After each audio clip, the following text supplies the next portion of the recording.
오늘 밤 안으로 이 집을 나가거라! 만삭의 몸으로 눈보라가 몰아치는 겨울밤에 저는 그 말을 들었습니다. 배 속 아이가 발길질을 하고 있었습니다. 마치 어머니에게 들으라는 듯 힘차게 또 힘차게. 저는 그 작은 움직임을 느끼며 쓰러지지 않으려 이를 악물었습니다. 무당의 입에서 나온 말 한마디가 제 삶을 뿌리째 뽑아버린 밤이었습니다. 배 속에 또 딸이 들었다는 그 점괘 하나가, 새 아이를 품고도 쫓겨난 며느리. 누가 들어도 황당한 이야기지만 그것이 바로 그 시절 이 땅에서 여자로 산다는 것의 의미였습니다. 그러나 저는 그날 밤 폭우의 처마 밑에 웅크리고 앉아 한 가지를 결심했습니다. 절대로 여기서 끝내지 않겠다고. 이 아이를 반드시 제 손으로 키워내겠다고. 그리고 언젠가 저를 내쫓은 그 사람들 앞에 당당히 서겠다고. 이야기를 시작하기 전에 구독과 좋아요, 그리고 알림 설정까지 눌러주시면 정말 큰 힘이 됩니다. 그해 겨울은 유독 혹독했습니다. 강이 꽁꽁 얼어붙어 배가 뜨지 못했고 폭우의 상인들은 장사를 접은 지 오래였습니다. 그런 밤 강씨 가문의 사랑채에 무당 하나가 불려 들어왔습니다. 저는 강씨 가문에 시집 온 지 3년째였습니다. 혼인 첫 해에 딸을 낳았고 이듬해에도 딸이었습니다. 시어머니 한노파의 얼굴이 점점 굳어가는 것을 모른 척할 수가 없었습니다. 하지만 저는 할 수 있는 일을 묵묵히 했습니다. 집안을 돌보고 음식을 장만하고 시부모께 공손히 예를 갖추었습니다. 세 번째 아이를 가졌을 때 처음으로 작은 희망 같은 것을 품었습니다. 이번에는 혹시 하고 무당은 향을 피우고 북을 치더니 한참 만에 고개를 들었습니다. 배 속에 또 딸이요. 이 며느리는 아들 복이 없는 팔자라 두었다 가는 가문의 씨를 말리게 될 것이요. 빵 안이 얼어붙는 것 같았습니다. 저는 그 자리에서 무릎을 꿇고 항변했습니다. 어머니, 무당의 말을 어찌 그리 쉽게 믿으십니까? 배 속의 아이는 아직 세상에 나오지도 않았습니다. 그러나 한노파는 이미 마음을 굳힌 얼굴이었습니다. 눈가에 눈물 한 방울 없었습니다. 가문의 대를 잇는 일이라면 그것이 비록 살아있는 며느리를 겨울밤 폭우에 내버리는 일이라 해도 조금도 흔들리지 않는 사람이었습니다. 내가 이 집에 발을 들인 날부터 집안이 기울었다. 무당의 말이 아니더라도 나는 진작부터 알고 있었어. 오늘 밤 안으로 이 집을 나가거라. 저는 남편을 바라보았습니다. 강준호. 혼인 전에는 다정하고 성실한 사람이라 들었습니다. 실제로 그는 나쁜 사람이 아니었습니다. 그러나 어머니 앞에서는 언제나 아이가 되었습니다. 고개를 숙인 채 입술만 달싹이다. 결국 아무 말도 하지 않았습니다. 그 침묵이 어떤 말보다 더 깊은 상처로 박혔습니다. 나쁜 사람의 폭언보다 좋은 사람의 침묵이 더 오래 남는 법이라는 것을 저는 그날 밤 처음으로 알았습니다. 집을 나서는 순간 바람이 정면으로 불어왔습니다. 저는 걸음을 멈추고 한 번 뒤를 돌아보았습니다.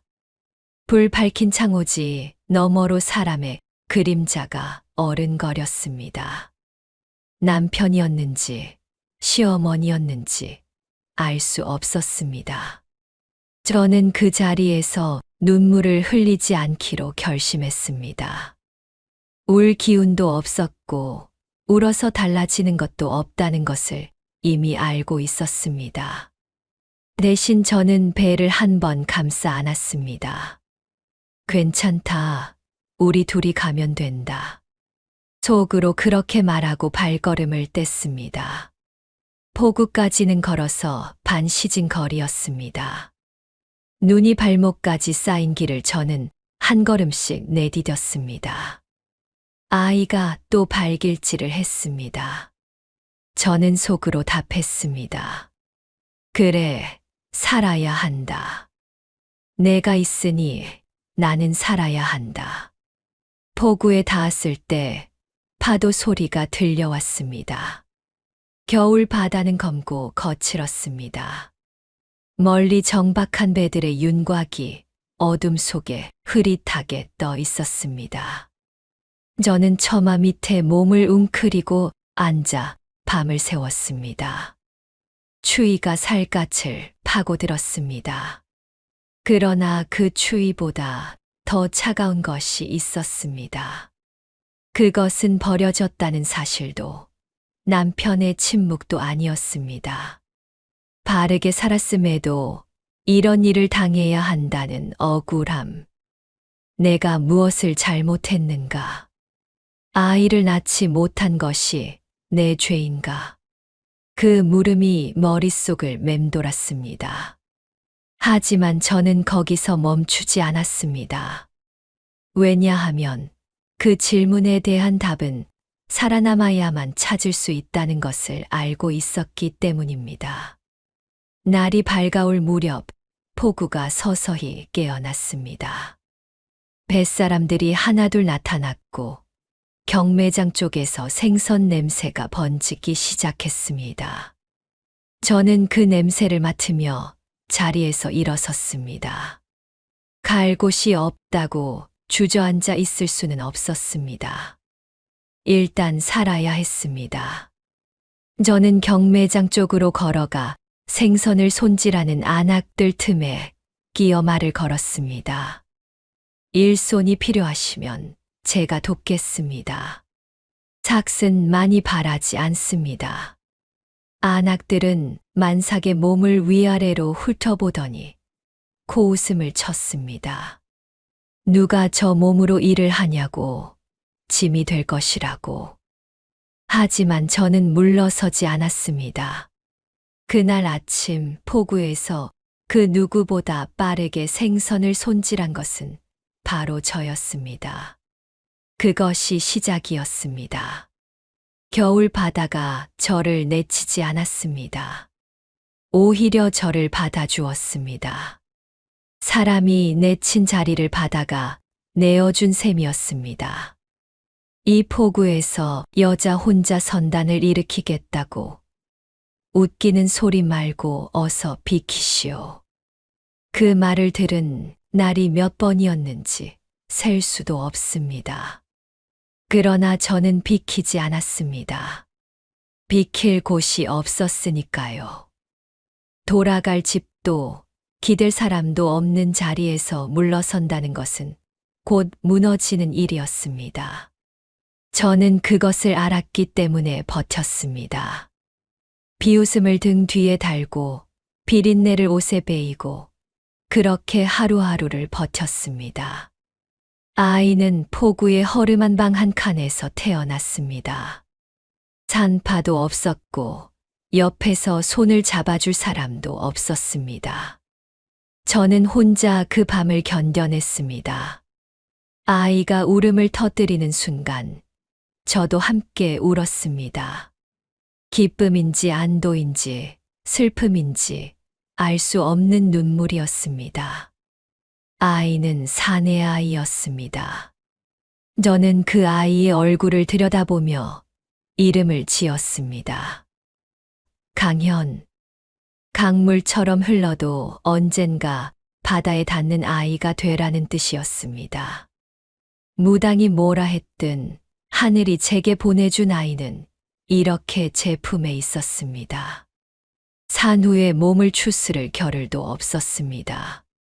강현을 등에 업은 채 저는 다시 포구로 나갔습니다. 처음 몇 달은 남의 생선을 손질해주고 품삯을 받았습니다. 손이 갈라지고 피가 났습니다. 소금물에 잠긴 손이 겨울이면 부어올라 밤마다 쑤셨습니다. 그래도 멈추지 않았습니다. 아이가 자는 새벽이면 저는 몰래 경매장 구석에 서서 상인들이 값을 부르는 방식을 눈여겨보았습니다. 어떤 생선이 어느 계절에 비싸고 어느 포구 배가 가장 신선한 것을 가져오는지, 어느 상인이 흥정을 어떻게 하는지 저는 보고 또 보았습니다. 그러던 어느 날 아침 만덕객주가 저에게 말을 걸어왔습니다. 포구에서 가장 오래된 상인 중 하나였습니다. 머리가 희끗했지만 눈빛만은 여전히 날카로운 사람이었습니다. 당신 매일 아침 여기 나오는 걸 내가 다 봤소. 품삯 받는 사람이 경매까지 들여다보고 있으니 보통 사람은 아니구먼. 저는 솔직하게 답했습니다. 언젠가는 제 이름으로 된 좌판을 내고 싶습니다. 만덕객주는 한동안 저를 바라보더니 픽 웃었습니다. 비웃음이 아니었습니다. 무언가를 알아보는 사람의 눈빛이었습니다. 좌판 하나 내는 것 내가 도와주리다. 대신 조건이 있소. 첫 달 수익의 반은 내게 주시오. 그 이후부터는 당신 것이오. 가혹한 조건이었습니다. 그러나 저는 그 자리에서 수락했습니다. 발판이 생긴다는 것이 중요했습니다. 수익의 반이 남아도 제 이름이 붙은 장사는 품삯과 달랐습니다. 그것은 자존심의 문제였고 동시에 시작점의 문제였습니다. 좌판을 낸 첫날 사람들은 거들떠보지도 않았습니다. 여자 혼자 좌판을 벌였다는 것만으로도 기이하게 여기는 시선이 쏟아졌습니다. 등에는 강연을 업고 앞에는 생선을 늘어놓은 채 저는 큰 소리로 값을 불렀습니다. 목이 쉬도록 불렀습니다. 손님이 3명이었던 날도 있었고 1명도 오지 않은 날도 있었습니다. 그래도 이튿날 새벽에 또 나왔습니다. 1달이 지나고 2달이 지났습니다. 저는 다른 좌판보다 생선을 싱싱하게 유지하는 방법을 찾아냈습니다. 얼음을 구해다 생선 아래 깔고 습기가 차지 않도록 짚을 덧대는 방식이었습니다. 소문이 조금씩 돌기 시작했습니다. 강씨 안악내 생선이 하루를 지나도 비린내가 덜 난다고. 생선국을 끓이면 국물이 맑다고. 손님이 하나씩 늘어났습니다. 반년쯤 지났을 무렵 만덕객주가 다시 저를 찾아왔습니다. 약속대로라면 이제 수익은 전부 당신 것이오. 그런데 내가 한 가지 더 제안을 하고 싶소. 그는 낡은 나무 배 한 척을 가리켰습니다. 포구에 묶여 반쯤 썩어가던 배였습니다. 저 배 고쳐서 쓸 생각 있소. 배가 있으면 경매장에서 살 것도 없이 직접 나가 잡아올 수 있소. 비용은 내가 댈 테니 이익은 반반이오. 저는 그 배를 바라보았습니다. 낡고 초라했습니다. 그러나 저에게는 희망처럼 보였습니다. 달아 빠진 희망도 없는 것보다는 나은 법이니까요. 수리에 석 달이 걸렸습니다. 저는 목수들 옆에서 일을 거들며 배가 어떻게 만들어지는지 눈에 담았습니다. 어디가 약해지기 쉬운지, 어디를 잘 막아야 물이 들어오지 않는지. 강현은 그 사이 걸음마를 뗐습니다. 배 위에서 첫 걸음을 내디딘 아이였습니다. 배가 뜨던 날 저는 갑판에 올라 처음으로 먼 바다를 바라보았습니다. 파도가 세차게 밀려왔다 물러갔습니다. 저는 그 파도를 향해 조용히 말했습니다.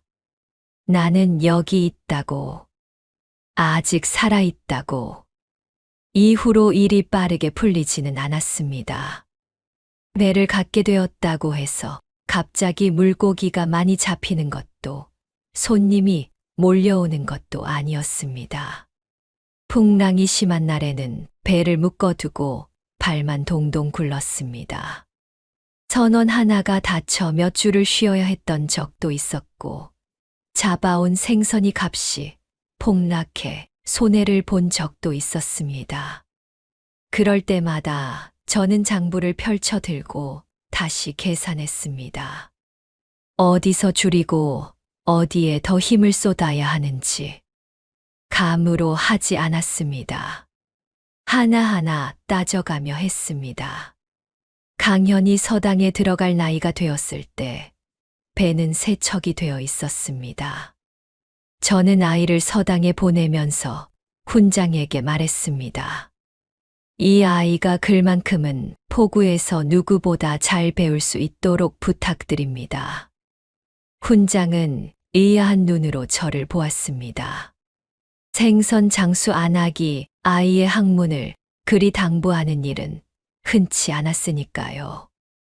그러나 저는 진심이었습니다. 제가 포구에서 배운 것은 생선을 잘 다루는 법만이 아니었습니다.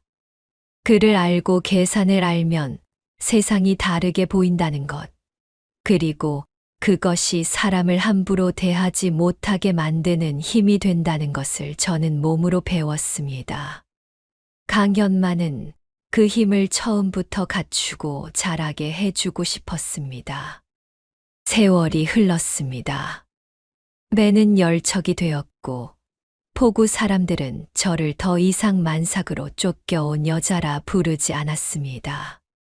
바다의 여장부라 불렀습니다. 마님, 이번 달도 빚쟁이들이 왔습니다. 더는 버틸 수가 없다 합니다. 한노파가 그 말을 들은 것이 처음이 아니었습니다. 두 번째도 아니었습니다. 그러나 그날따라 그 말이 유독 깊이 박혔던 것은 마침 바깥에서 누군가가 하는 말이 담장을 넘어 들어왔기 때문입니다. 포구 쪽 여장부가 또 배를 사들였다더라. 이제 선단이 열척이 넘는다더라 하는 말이었습니다. 한노파는 그 자리에서 굳어버렸다고 합니다. 그 여장부가 누구인지 그녀는 이미 알고 있었으니까요.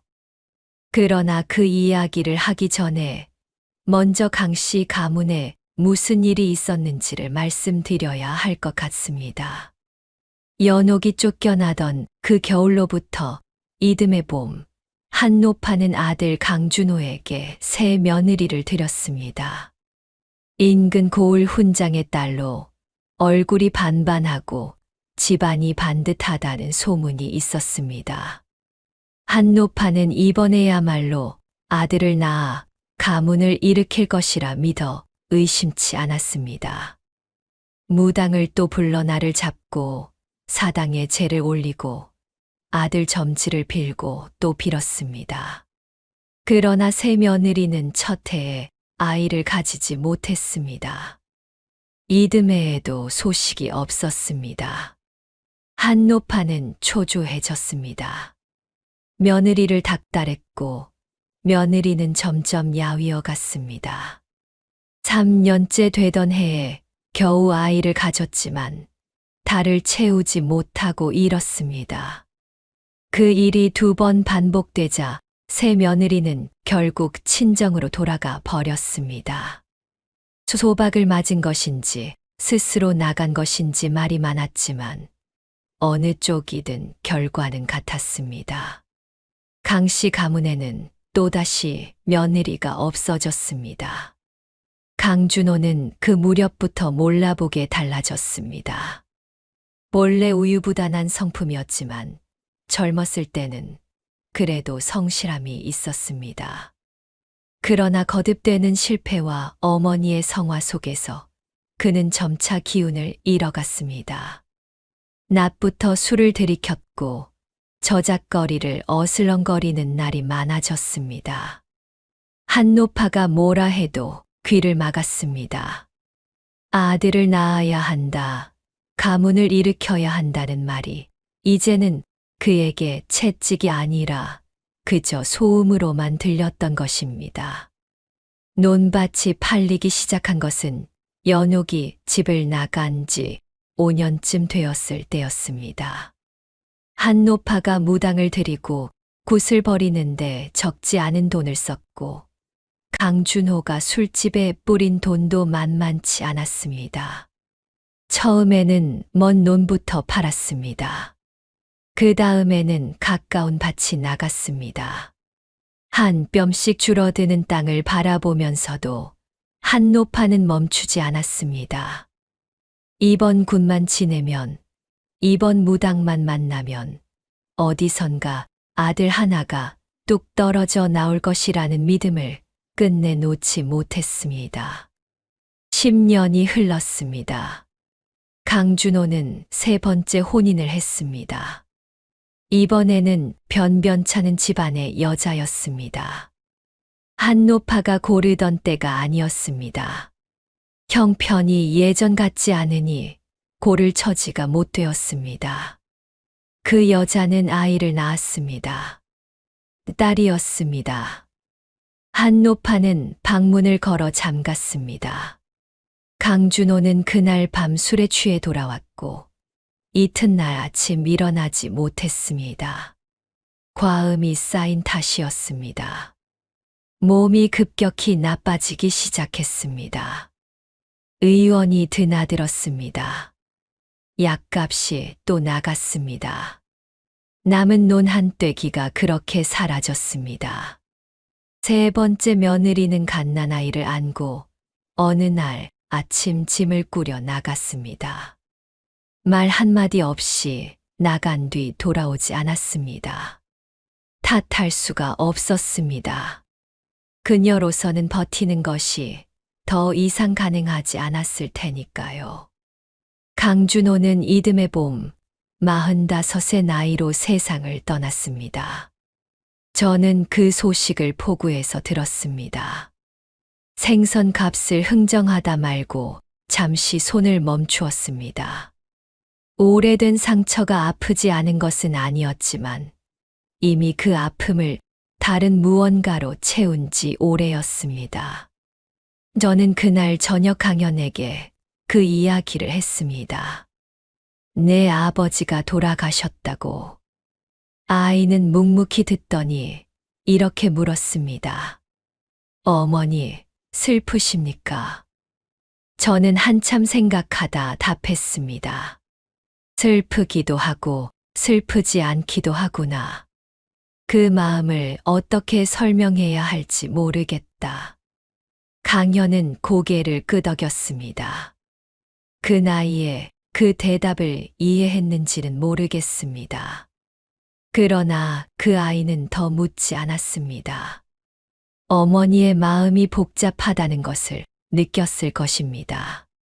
강준호가 죽고 나서 한노파는 더욱 빠르게 무너졌습니다. 아들도 없고 돈도 없고 땅도 없는 처지가 된 것입니다.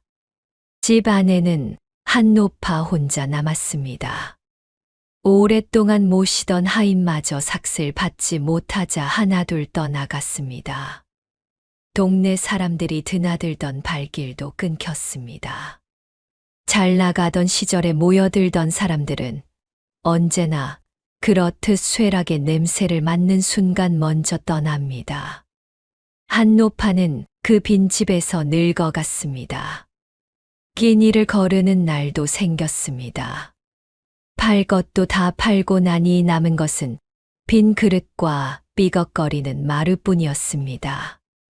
이웃 단학이 가끔 죽 한 그릇을 들고 오지 않았다면 더 일찍 쓰러졌을 것입니다.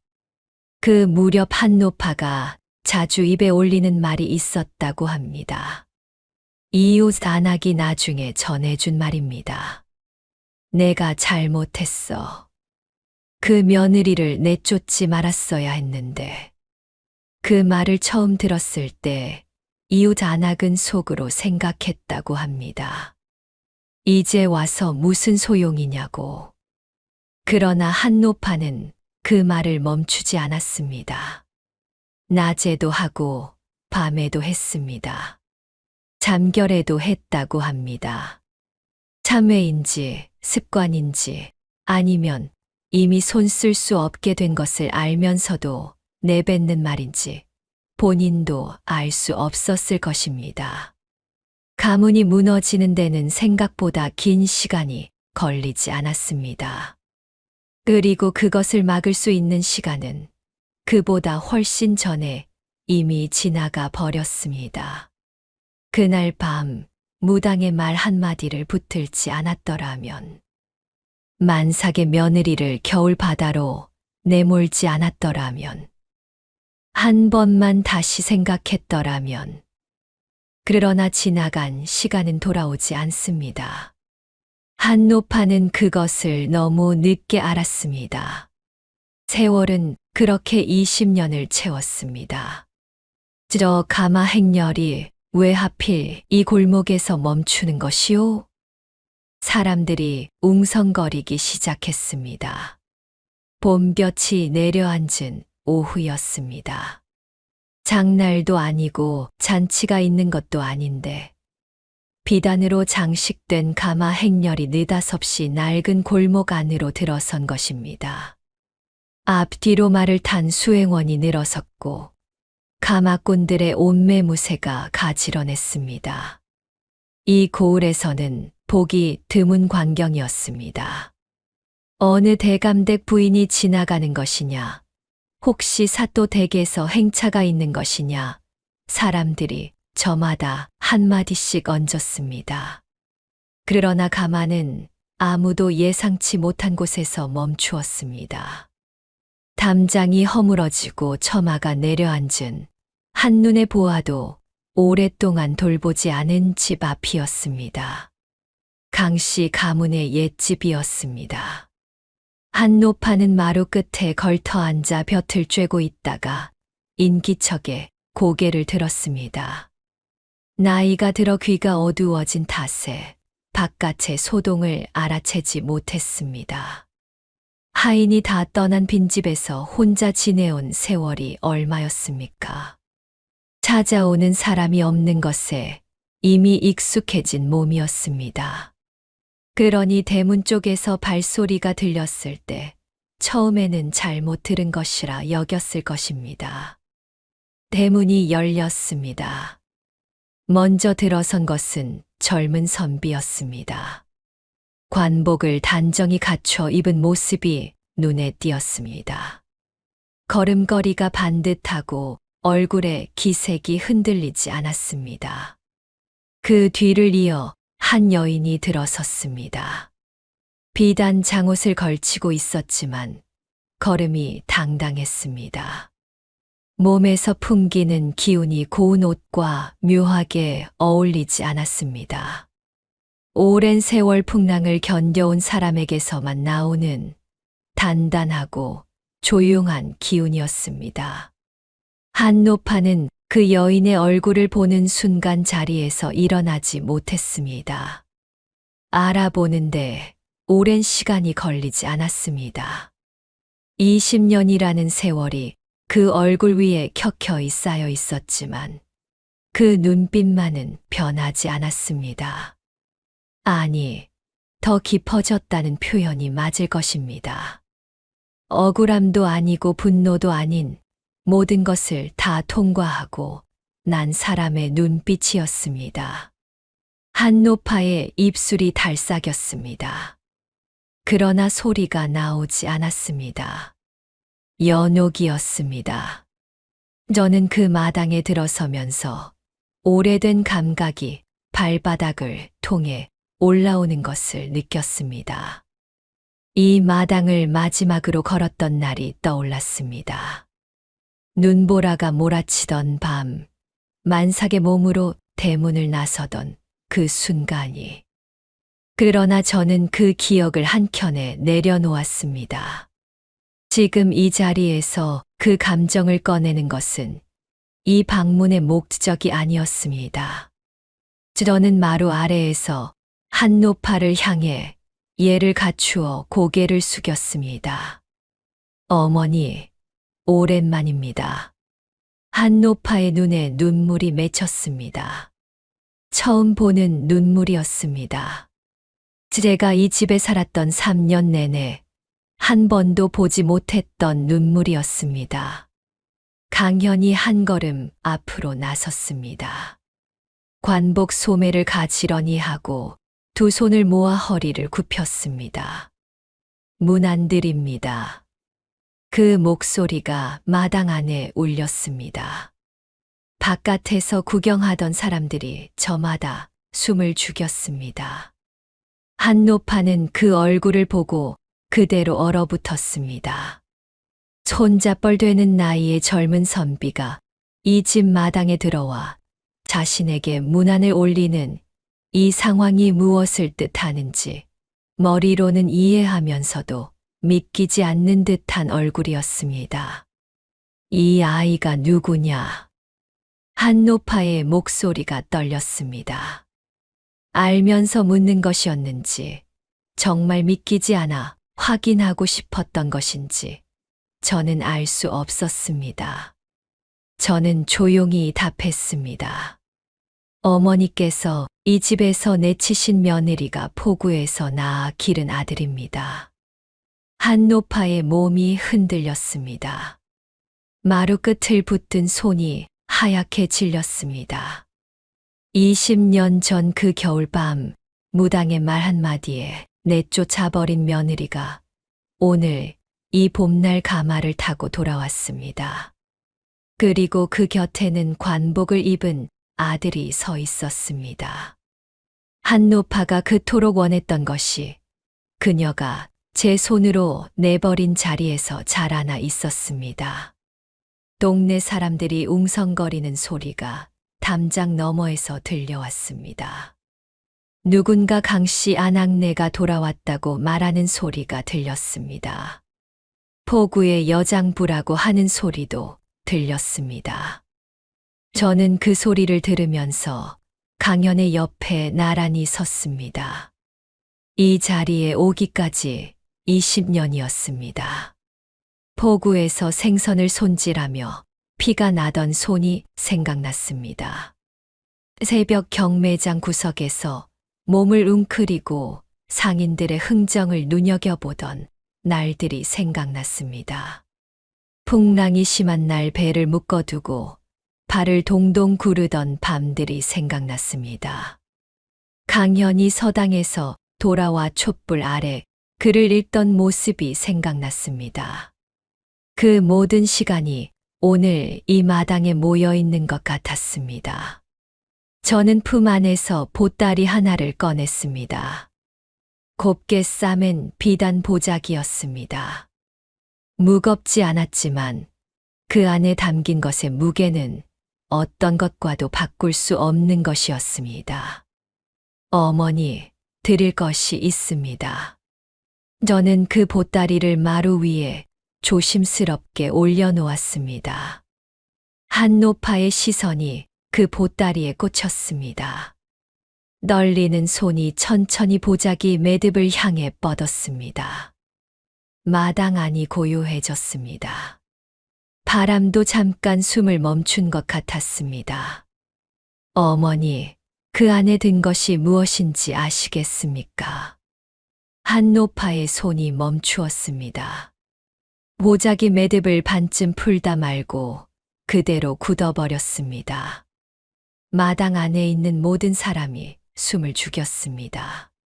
봄바람이 처마 끝을 스쳐 지나가는 소리만 들렸습니다. 한노파는 고개를 들지 못했습니다.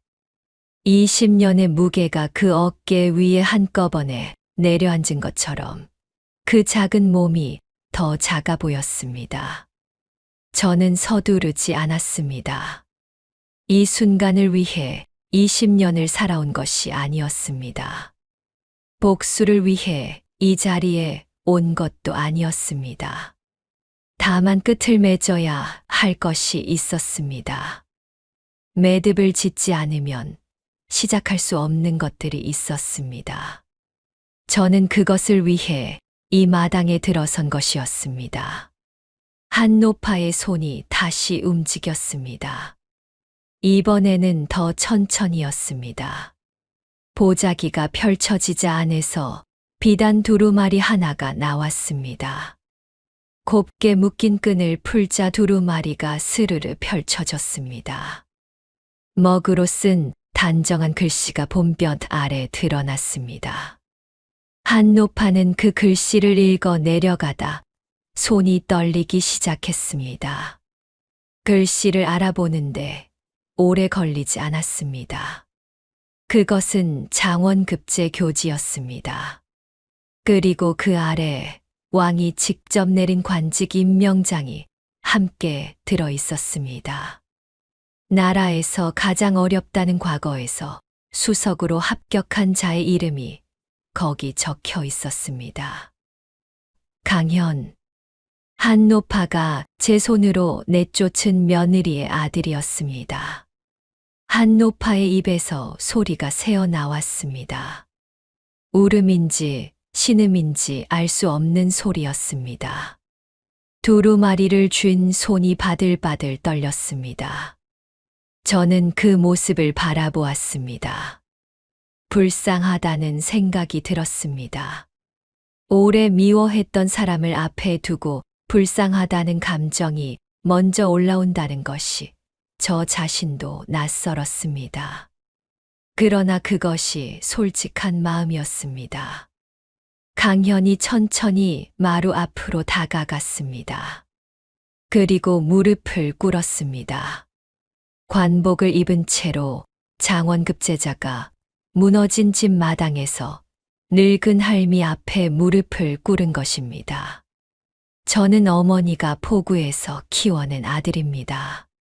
추운 새벽마다 먼저 일어나 일하시는 어머니 등에 엎여 자랐고 어머니가 벌어주신 삭수로 서당에 다녔습니다. 어머니가 계시지 않았다면 이 자리에 없었을 것입니다.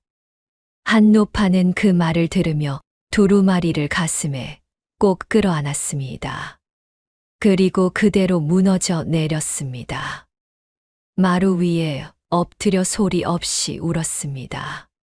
20년 전 그날 밤, 눈 하나 깜짝하지 않고 며느리를 내쫓던 그 사람이 지금 이 봄날 오후에 마루 위에서 무너지고 있었습니다. 담장 너머에서 구경하던 사람들 사이에서도 소리가 새어 나왔습니다. 누군가는 혀를 찾고 누군가는 눈물을 훔쳤습니다. 사람들은 제각각의 방식으로 이 장면을 받아들이고 있었습니다. 저는 잠시 그 자리에 서서 한노파를 바라보았습니다. 그리고 천천히 마루 위로 올라갔습니다. 한노파 곁에 앉아 그 등에 손을 얹었습니다. 한노파의 몸이 움찔했습니다. 아마 이 며느리가 자신을 밀쳐낼 것이라 생각했을 것입니다. 혹은 차가운 말 한마디를 던질 것이라 생각했을 수도 있습니다. 그러나 저는 그러지 않았습니다. 할 말이 없어서가 아니었습니다. 이 사람에게 퍼붓고 싶은 말이 20년치나 쌓여 있었습니다. 그러나 그 말들을 꺼내봐야 이 자리에서 얻을 수 있는 것이 아무것도 없다는 것을 저는 알고 있었습니다. 어머니. 저는 낮고 조용하게 불렀습니다. 우십시오. 그것은 어머니 몫입니다.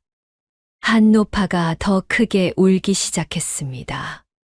어깨가 들썩였습니다. 그 울음 안에 무엇이 담겨 있는지 저는 다 알 수 없었습니다. 후회인지 억울함인지 아니면 이제야 녹아내리는 무언가인지. 사람의 울음이란 그것을 우는 사람 자신도 다 알지 못하는 법입니다. 한참 만에 한노파가 고개를 들었습니다. 눈이 퉁퉁 부어 있었습니다. 그 얼굴로 저를 바라보며 입을 열었습니다. 내가 잘못했다. 내게, 그리고 그 아이에게. 저는 고개를 끄덕였습니다. 더 말하지 않았습니다. 그 말 한마디를 받는 것으로 충분했습니다. 사과가 상처를 없애주지는 않습니다. 그러나 상처를 품고 살아가는 일을 조금 가볍게 해주기는 합니다. 저는 그것으로 좋겠습니다. 강현이 일어서며 조용히 말했습니다. 저는 이 집안의 성을 씁니다. 어머니께서 그 성을 지켜주셨기 때문입니다. 제가 이 나라에서 할 일을 다 하는 것이 그 은혜에 보답하는 길이라 생각합니다. 그 말이 마당 안에 잠시 머물렀습니다. 한노파는 아무 말도 하지 못했습니다. 그저 강현의 얼굴을 바라보았습니다. 자신이 내쫓은 며느리가 낳아 키운 아이, 자신이 끝내 얻지 못했던 아들이 지금 눈앞에 관복을 입고 서 있었습니다. 세상에 이런 아이러니가 또 있을까 하는 생각이 그 얼굴 위에 그대로 드러났습니다. 저는 자리에서 일어나며 마지막으로 말했습니다. 대를 잇는 것은 아들이 아니라 사람의 마음입니다. 어머니께서 원하셨던 것이 가문의 이름이었다면 그것은 이 아이가 이어갈 것입니다. 그러나 그것을 가능하게 한 것은 혈통도 무당의 점괘도 아니었습니다. 한노파는 고개를 숙였습니다. 더 이상 할 말이 없는 사람의 자세였습니다. 저는 마당을 가로질러 대문 쪽으로 걸어갔습니다. 강현이 나란히 따랐습니다. 대문을 나서는 순간 봄볕이 얼굴 위로 쏟아졌습니다. 저는 잠깐 눈을 감았습니다. 20년 전 그 겨울밤, 이 대문을 나설 때 느꼈던 바람과 지금 이 봄볕이 같은 자리에서 나를 맞이하고 있었습니다. 세상은 그대로인데 그 안에 선 사람이 달라진 것이었습니다. 훗날 포구 사람들은 이날의 이야기를 오래 했습니다. 겨울 바다에 버려진 며느리가 선단을 이끄는 여장부가 되어 돌아왔다고. 무당의 말 한마디에 쫓겨난 여자가 장원급제자 아들을 데리고 가마를 타고 왔다고.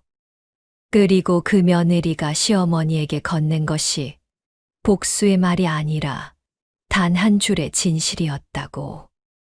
무당의 말은 가문을 무너뜨렸지만 어머니의 땀은 장원급제자를 만들었습니다. 사람들은 그 이야기를 아이들에게도 들려주었습니다. 억울한 자리에서 무너지지 않은 사람의 이야기, 미신이 아니라 사람의 손으로 운명을 바꾼 이야기로. 저는 그것으로 충분했습니다. 이름이 기억되지 않아도 이 이야기가 누군가에게 닿는다면, 겨울 바다 앞에 홀로 선 누군가에게 포기하지 말라는 말 대신 이 이야기가 먼저 가 닿는다면, 그것으로 이 삶은 충분히 살만한 것이었습니다.